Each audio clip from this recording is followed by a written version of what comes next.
आप देख रहे हैं लाख टकी की बात। नमस्कार, मैं हूं अजय कुमार। सबसे पहले दिन भर की 10 बड़ी खबरें। सह प्रायोजक सच्ची सहेली, महिलाओं के लिए भरोसेमंद औषधि एवं टॉनिक सच्ची सहेली।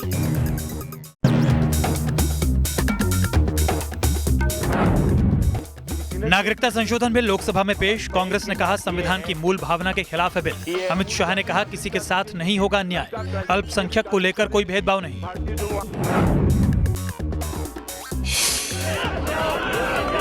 फीस बढ़ोतरी के खिलाफ प्रदर्शन कर रहे छात्रों पर पुलिस ने बरसाई लाठियां। राष्ट्रपति भवन तक मार्च निकाल रहे थे छात्र।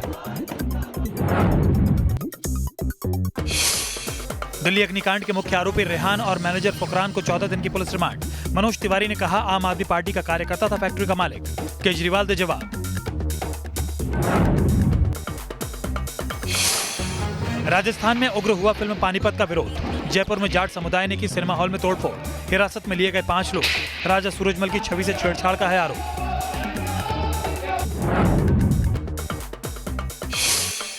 यूपी के उन्नाव के बाद बिहार के मुजफ्फरपुर में बेटी से हैवानियत। रेप का विरोध करने पर जिंदा जलाया। पीड़ित की हालत नाजुक, आरोपी गिरफ्तार।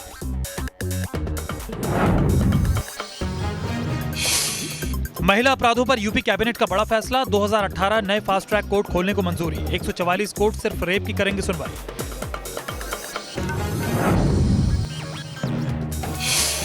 कर्नाटक उपचुनाव में बीजेपी की भारी जीत। 15 में से 10 सीटों पर हासिल की जीत। 2 सीटों पर अभी भी पार्टी की बढ़त बरकरार। प्याज की बढ़ती कीमतों के बीच कोलकाता के बाजार गई सीएम ममता बनर्जी। जनता के लिए सस्ते प्याज मुहैया कराने का किया ऐलान।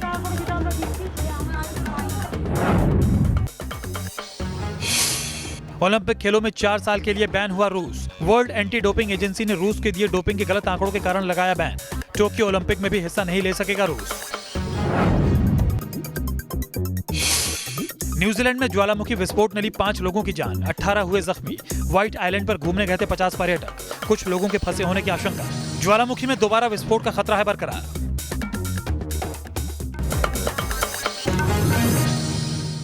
पर्यावरण में हो रहे बदलाव की वजह से पूरी पृथ्वी पर क्या-क्या नई चीजें देखने को मिल रही हैं, इसके लिए बहुत ज्यादा ध्यान लगाने की आवश्यकता नहीं है। बीते 50 दिनों से ऑस्ट्रेलिया में जंगल की आग कुछ इस तरह से धधक रही है कि उसे रोक पाना ऑस्ट्रेलियाई सरकार के लिए लगभग असंभव होता चला जा रहा है। और ये सब कुछ हो रहा है सिर्फ और सिर्फ पर्यावरण प्रदूषण की वजह से। जब जंगल में आग लगती है तो आसमान जल उठता है। जब सूखे पेड़ स्वाहा होते हैं तो टॉर्नेडो का कहर शुरू होता है। एक तो आग की ज्वाला और ऊपर से विध्वंसकारी तूफान जैसी ताकत। आग और तूफान को मिलाकर बना ऐसा ही फायरनेडो अब कर रहा है ऑस्ट्रेलिया को तबाह। पहले न्यू साउथ वेल्स झुलसा, फिर क्वींसलैंड जला और अब आग की चपेट में विक्टोरिया। तस्वीरें खुद ये बताने के लिए काफी हैं कि अग्नितांडव से ऑस्ट्रेलिया किस कदर जूझ रहा है। ऑस्ट्रेलिया का पूर्वी हिस्सा जंगल की आग का सबसे ताजा शिकार बना है। जंगल की आग में झुलसकर यहां 4 लोगों की मौत हो गई। 680 से ज्यादा घर आग में जलकर राख हो गए और 2.5 मिलियन एकड़ यानी 10 लाख हेक्टेयर जमीन पर जो कुछ भी था उसे आग ने जला दिया। विक्टोरिया और न्यू साउथ वेल्स में अभी भी कुल 100 जगहों पर आग लगी हुई है, जिनमें से कई हफ्ते भर से ज्यादा पुरानी है। सिडनी के उत्तर में नेशनल पार्क में तो 60 किलोमीटर का इलाका ही पूरी तरह से आग की चपेट में है। आसमान छूती आग की लपटों को देखकर ऐसा लगता है जैसे कोई फायरनेडो हो। जंगल की आग वायुमंडल को गर्म कर देती है। आग को तेज हवाओं का साथ मिलता है तो भारी तापमान की एक भंवर पैदा होती है, जिसे फायरनेडो कहते हैं। इस जंगली आफत ने लोगों के जहन में फायरनेडो का खौफ भर दिया है। साल 2009 के बाद विक्टोरिया ने पहली बार इतनी भीषण आग देखी है। जंगल की आग ने तापमान को बढ़ा दिया है। दिसंबर के महीने में ही तापमान 43 डिग्री तक जा पहुंचा है। ग्लोबल वार्मिंग के चलते पृथ्वी का औसत तापमान बढ़ रहा है। जलवायु शुष्क हो रही है, जिससे जंगलों में आग लगने की फ्रीक्वेंसी बढ़ रही है। यानी क्लाइमेट इमरजेंसी से इंसान सख्ती से नहीं निपटे तो ऑस्ट्रेलिया जैसा हाल कई देशों का होगा। हजारों फायर फाइटर्स दिन रात आग पर काबू पाने की कोशिश कर रहे हैं, लेकिन आग हर बीतते वक्त के साथ और प्रचंड होती जा रही है। ऑस्ट्रेलिया के लोगों को आग जितनी रुला रही है, उसका असर उन्हें और भी दर्द दे रहा है। ऑस्ट्रेलिया को जंगल की आग से निजात पाने के लिए अब सिर्फ तेज बारिश से ही आस है। Team news nation. ऑस्ट्रेलिया में जंगल की आग पूरे देश को तबाह कर रही है तो न्यूजीलैंड में कभी लैंडस्लाइड, कभी बाढ़ और कभी वॉल्केनो की वजह से स्थिति लगातार बहुत ही गंभीर बनी हुई है। अब तक 20 लोगों के मारे जाने की खबरें आ चुकी हैं और यह अपने आप में बताता है कि कैसी यह समस्या विकट होती जा रही है न्यूजीलैंड में। बीच समंदर वोल्केनो की दहशत। डूब गया न्यूजीलैंड का साउथ आइलैंड। दरकते पहाड़ों का खौफ लाइव।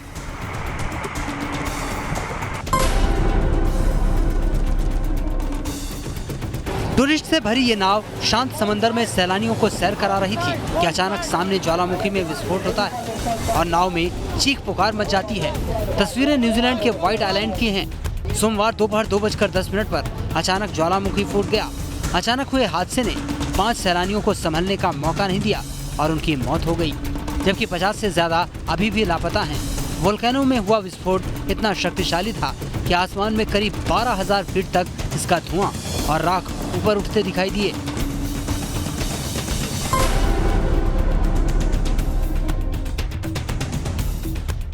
भारी बारिश से न्यूजीलैंड की रंगीताता नदी उफान पर है और आसपास के इलाकों में मुसीबत बनकर घुस चुकी है।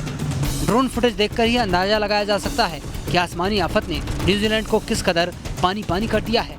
साउथ आइलैंड और तिमारू शहर पर सैलाब की सबसे ज्यादा मार पड़ी है।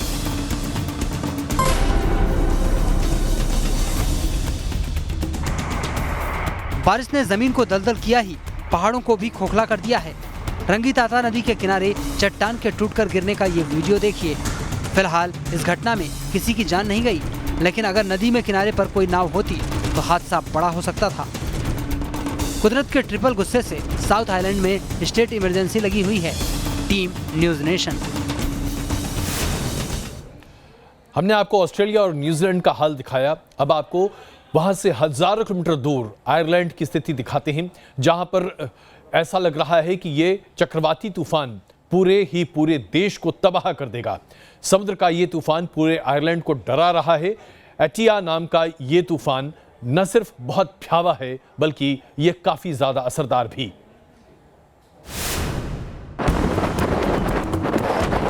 एटिया, यही नाम है इस तूफान का जिसने आयरलैंड में हवाई दहशत मचा रखी है। एटिया तूफान इतना शक्तिशाली है कि समंदर किनारे खड़ी गाड़ियों को बहा ले जा रहा है। जल समाधि लेती इस लाल गाड़ी को देखिए, इसकी यह हालत एटिया ने की है।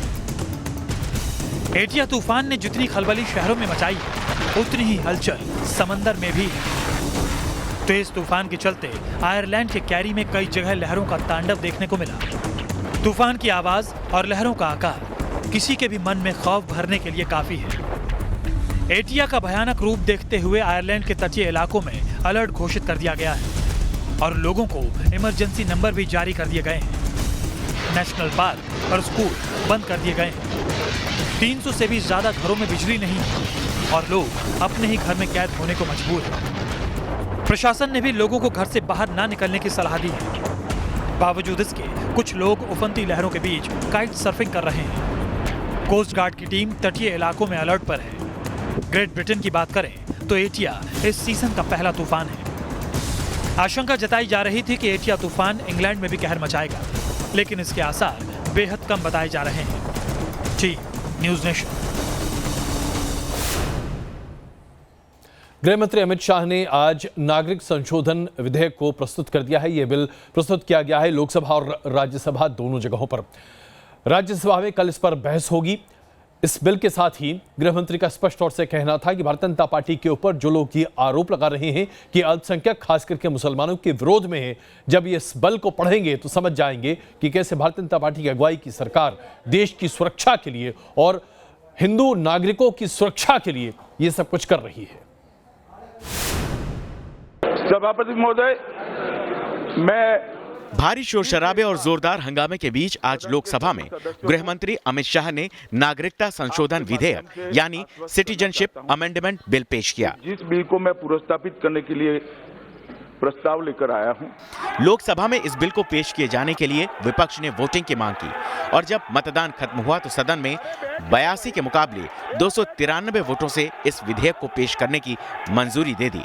इधर गृह मंत्री अमित शाह बिल से जुड़ी एक चीज को बारीकी से समझा रहे थे। उधर देश के कई हिस्सों में लोग इस बिल का विरोध कर रहे थे। दिल्ली में all India United democratic front और इंडियन यूनियन मुस्लिम लीग ने सिटीजनशिप अमेंडमेंट बिल के खिलाफ प्रदर्शन किया, तो वहीं असम के गुवाहाटी, गोलाघाट और डिब्रूगढ़ में भी बिल को लेकर भारी विरोध हुआ। विरोध करने वाले लोगों का तर्क है कि ये बिल मुसलमानों के खिलाफ है, लेकिन अमित शाह ने संसद में विरोध की इन आवाजों को जवाब दिया और कांग्रेस को जमकर घेरा। बंगाल के अंदर जो शरणार्थी है, नॉर्थ ईस्ट के अंदर शरणार्थी है, उसको ये बात अच्छे से पहुंचानी चाहिए कि आप जिस तारीख से भारत में आए हो उस तारीख से आपको नागरिकता दी जाती है। बीच में किसी की भी जरूरत नहीं कि जिन्होंने असम एकॉर्ड किया, इतने साल तक क्या किया? असम एकॉर्ड की कौन सी चीज को आप इंप्लीमेंट किया? एनआरसी किया? ना जी। क्लॉज 6 किया? ना जी। क्या किया? तो 71 तक के सारे लोगों को लाकर बैठा दिया। इस बिल को पेश करने पर बीजेपी को AIADMK, JDU, LJP और शिवसेना का साथ मिला, तो वहीं कांग्रेस, लेफ्ट, TMC, सपा, बसपा और DMK ने बिल का विरोध किया कि ये सत्ता पक्ष जानता है कि ये विधेयक क्यों लेके आए हैं।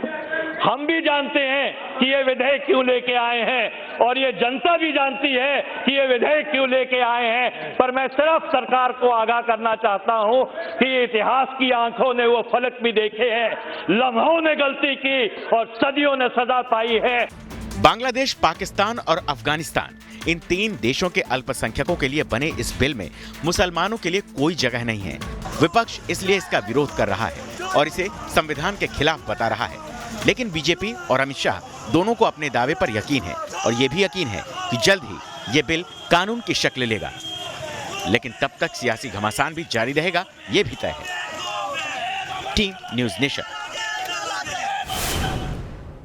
नागरिक संशोधन बिल यानी कि CAB पर लगातार विवाद जारी है। कुछ ऐसे अनसुलझे सवाल भी हैं जिनका जवाब सरकार से मांगा जा रहा है। मसलन उत्तर पूर्वी राज्यों में इसे लागू नहीं किया जाएगा। जब हम धारा 370 के निष्क्रिय किए जाने पर यह कहते थे कि एक देश, एक विधान, एक नियम, एक कानून, तो फिर आज उत्तर पूर्वी राज्यों को अलग क्यों रखा जा रहा है? इसके साथ साथ श्रीलंका से और नेपाल से आए शरणार्थी जो हिंदू हैं वो इस बिल में शामिल नहीं हो पाएंगे। उनका क्या होगा? कई ऐसे सवाल हैं जो आज इस बिल के सामने खड़े हैं।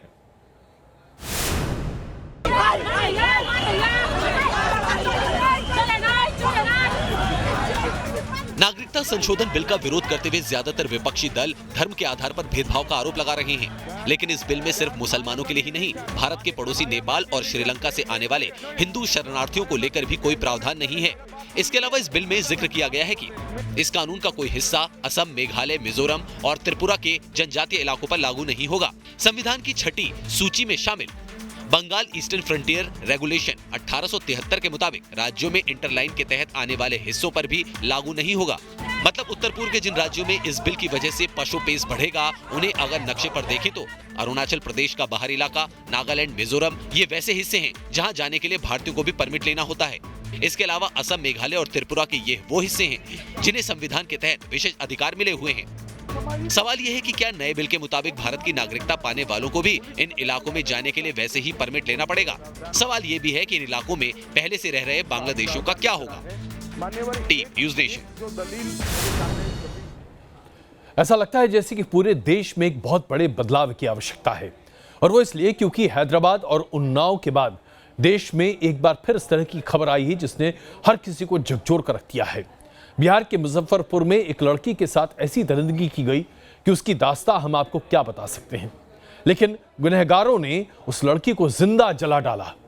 ऐसा लगता है जैसे कि एक प्रचलन हो गया है, पहले गैंगरेप करो और उसके बाद लड़की को जला दो। ये क्या हो रहा है हिंदुस्तान में? एक बार फिर बेटी से हुई दरिंदगी। अब बिहार की बेटी को दरिंदों ने बनाया शिकार। दरिंदों ने की हैवानियत की सभी हदें पार। पहले हैदराबाद, फिर उन्नाव और अब मुजफ्फरपुर। एक बेटी से दिल दहला देने वाली दरिंदगी की गई। वो चीखती रही, चिल्लाती रही, लेकिन दरिंदों ने उसे जिंदा जला दिया। सुशासन का दम भरने वाला राज्य भी शर्मसार हो गया। अस्पताल के बेड पर यह बेटी जिंदगी की जंग लड़ रही है।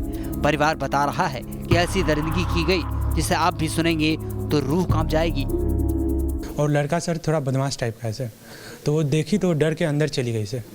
उसके बाद सर वो ऊपर गया और मेरी बहन और उसमें नोक झोंक हो रहा था, जैसा मेरी मतलब भगिनी बता रही है सर, क्योंकि हम लोग तो कल सुबह में आए हैं सर। तो उसके बाद नोक झोंक हुआ सर, तो वो मतलब उसमें मतलब डरी हुई थी, जल्दी बाहर नहीं निकली। उसके बाद सुनी ऊपर से धम धम का आवाज़ आ रहा था और मतलब नीचे वो लड़का बैठा हुआ था सर, और उसका ये जो पाम से था सर वो जला हुआ था सर। मिली जानकारी के मुताबिक लड़की घर में अकेली थी। उसी दौरान आरोपी घर में घुस गए। आरोपियों ने घर में घुसकर रेप करने की कोशिश की। लड़की ने विरोध किया तो दरिंदों ने उसे जिंदा जला दिया। पीड़ित दरिंदों से खुद को बचाने के लिए वो लड़ती रही, लेकिन जब दरिंदों ने उसे आग के हवाले किया तो वो बेसुध हो गई। हैवानियत की खबर सुनकर परिवार भी दौड़ा दौड़ा घर पहुंचा और पीड़ित को SKMCH हॉस्पिटल ले जाया गया, जहां उसकी हालत गंभीर बनी हुई है और परिवार इंसाफ की गुहार लगा रहा है। धमकी दे रहा था बार बार, हमारे साली को भी धमकी दे रहा था कि तुम्हारे बहनों को भी गोली मार देंगे, तीनों बहनों को गोली मार देंगे। पूरे मामले में पुलिस भी कटघरे में है। पीड़ित की मां का आरोप है कि आरोपी 3 साल से लड़की को परेशान कर रहा था। कई बार पुलिस से शिकायत भी की गई, लेकिन पुलिस की कानों में जू तक न रेंगी। पुलिस अब भले ही कार्रवाई की बात कह रही हो, लेकिन सवाल पुलिस की लापरवाही पर भी उठे हैं, क्योंकि अगर उसने वक्त पर कार्रवाई की होती तो शायद एक बेटी को इस दर्द से नहीं गुजरना पड़ता। साथ ही सवाल सुशासन पर भी हैं, जिसमें दरिंदों को कानून का कोई खौफ नहीं है। मुजफ्फरपुर से रजनीश सिन्हा के साथ टीम न्यूज़ नेशन। दिल्ली की इमारत में लगी आग की वजह से 45 से ज्यादा लोगों की जान जा चुकी, लेकिन उसके बाद जो दर्द की चीखें आज भी सुनाई दे रही हैं वो बताती हैं कि कैसे लापरवाही और पूरे तरीके से लचर सिस्टम ने आज लोगों की जिंदगियों के साथ एक बहुत बड़ा खिलवाड़ किया है। अब आपके सामने 3 ऐसी हम दास्तां सुना रहे हैं जिसे देखकर बस आप इतना ही कह सकते हैं, ऐसा कभी किसी के साथ ना हो। मोहम्मद अफसार, मुखिया और साजिद, ये वो नाम हैं जो शनिवार की शाम तक जिंदा थे, लेकिन रविवार सुबह दिल्ली की अनाज मंडी में लगी आग में इन युवाओं सहित 43 मजदूरों की मौत हुई तो परिवारों की सारी हसरतें दम तोड़ गई। ये हैं मोहम्मद मुस्तकीम, जो दिल्ली के LNJP अस्पताल के बाहर अपने रिश्तेदार मोहम्मद अफसार का शव मिलने का इंतजार कर रहे हैं। उनके कान में अभी वो शब्द गूंज रहे हैं जो अफसार ने उनसे आखिरी बार कहे थे। कुदरत का कहर देखिए, जिस दिन अफसार अपने घर निकलने वाले थे, ठीक उससे एक दिन पहले काल ने उन्हें अपने आगोश में ले लिया। ये बताते बताते मुस्तकीम की आंखें छलक आती हैं। सुबह घर निकलने वाले थे सोमवार वाले दिन, तो बोला जो सामान लेके आना है माँ के लिए लेके आ जाना। मैं गाड़ी से आया तो यहाँ पे देखा ये हादसा हो गया, तो मेरे को पता नहीं चला।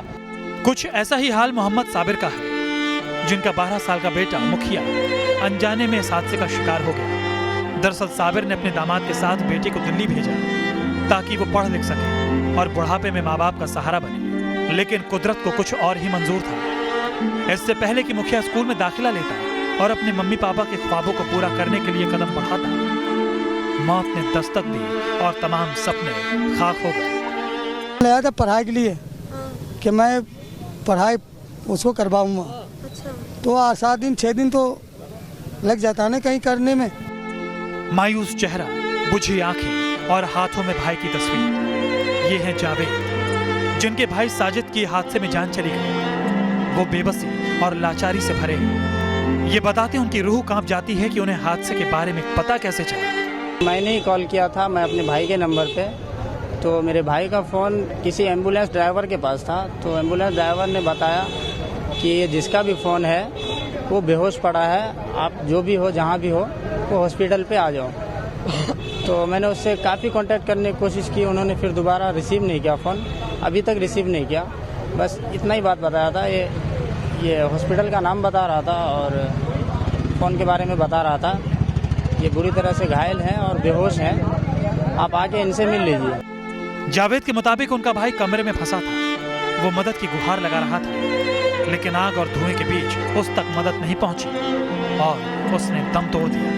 बहुत चिल्ला पुकार बचाओ बचाओ का आवाज़ उन लोगों को सुनाई दिया, लेकिन वो लोग कुछ कर नहीं पाए क्योंकि अंदर जाने का किधर से भी रास्ता नहीं था।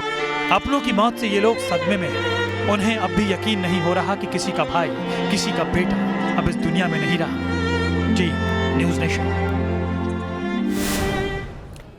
राइब आपको दिखाते हैं देश के पहाड़ी क्षेत्रों में किस तरह से जबरदस्त बर्फबारी हो रही है। चाहे आप श्रीनगर गुलमर्ग के रास्ते की बात करें, लेह लद्दाख की बात करें, सब कुछ सुर्ख सफेद हो चुका है। ये 3 तस्वीरें अभी आपको हम दिखा रहे हैं श्रीनगर, लेह और लद्दाख की। सब जगह सिर्फ बर्फ की चादर है। इस साल बहुत ज़बरदस्त ठंड भी पड़ रही है और उसके साथ साथ बर्फबारी भी। स्थिति ये है कि बर्फ़ कई जगह दिखाई दे रही है और उसके साथ साथ बर्फ़ की सिल्लियाँ भी। ये बताता है कि इस बार वाकई में ठंड बहुत ही ज़बरदस्त पड़ रही है। ये आप तस्वीरें लेह की देख रहे हैं जो अभी आपके स्क्रीन पर है। नदियाँ जम चुकी हैं और उसके साथ साथ स्थिति काफ़ी गंभीर बनी हुई है कई जगहों पर।